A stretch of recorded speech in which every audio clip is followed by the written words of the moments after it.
Shabbat Shalom to everyone. It's a pleasure to have the joy of Kabbalat Shabbat with us as we welcome in that beauty that we know, as I said, for 25 hours of Shabbat, and especially Annie, your family, who are here to celebrate this very special Shabbat in your life.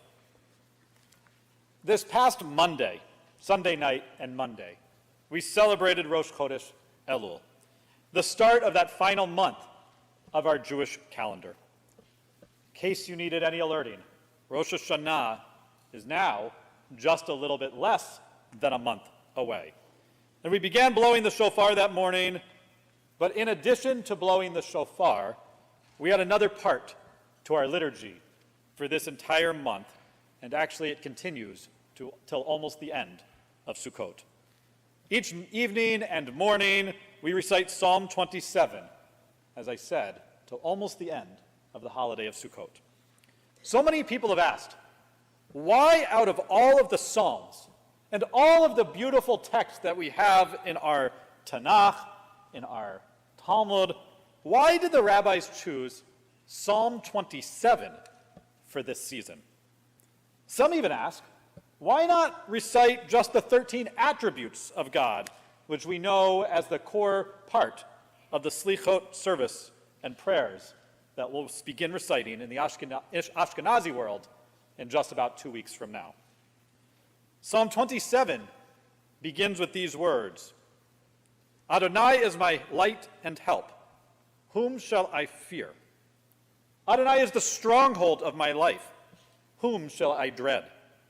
When evil people assail me to devour my flesh, my enemies and those who besiege me, it is they who stumble and fall.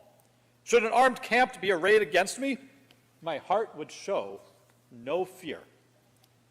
The psalmist begins with true confidence. The psalmist is not worried about the challenges that they may face, and their faith is strong and unbreakable.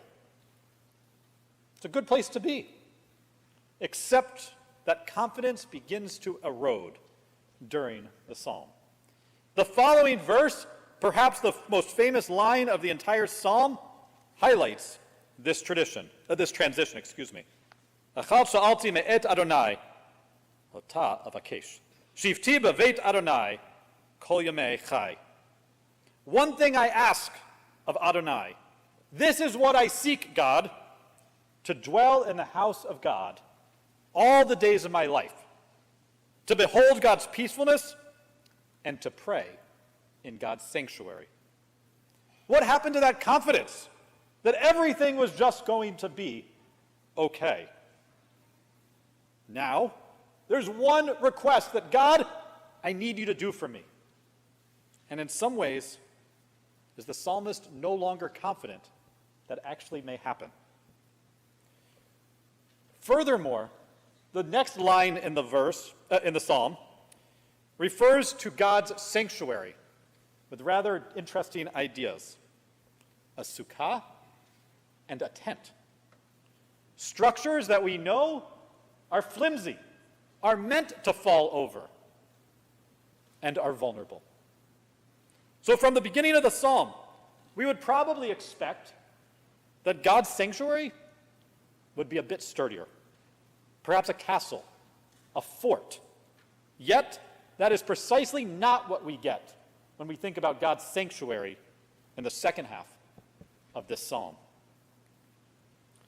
And perhaps that's the very reason why the rabbis chose this psalm to be recited during the season of repentance. It serves as our metaphor to our own lives during this month of Elul. Each of us began this month probably confident in our behavior and our actions over the past year. We felt like the psalmist did at the beginning of the psalm. Yes, I did well, and nothing can rattle me. But then, however, as we begin to examine ourselves throughout this month of Elul, truly digging into our actions of this past year, that confidence begins to disappear. Perhaps we did not act as well as we thought. Maybe we missed the mark more than we allowed ourselves to believe.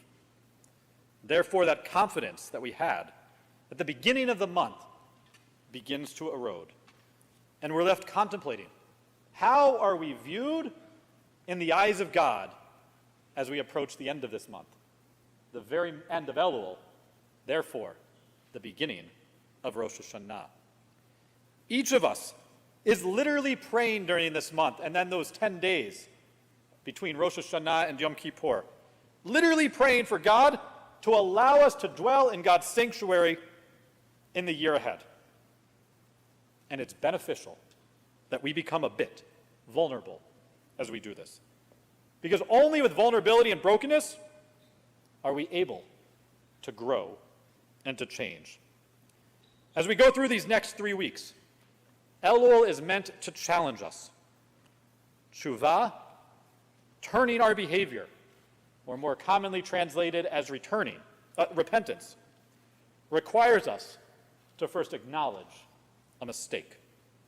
After recognizing our shortcomings, we can use the rest of the days of Elul and Rosh Hashanah to Yom Kippur to truly grow and become the individuals that we know we can become. Psalm 27 then concludes with the beautiful phrase, Kaveh el Adonai, chazak v'yametz libecha, v'kavel el Adonai. Place your hope in Adonai. Be strong and take courage. Place your hope in Adonai. Don't worry what you uncover about yourself, the psalmist concludes with.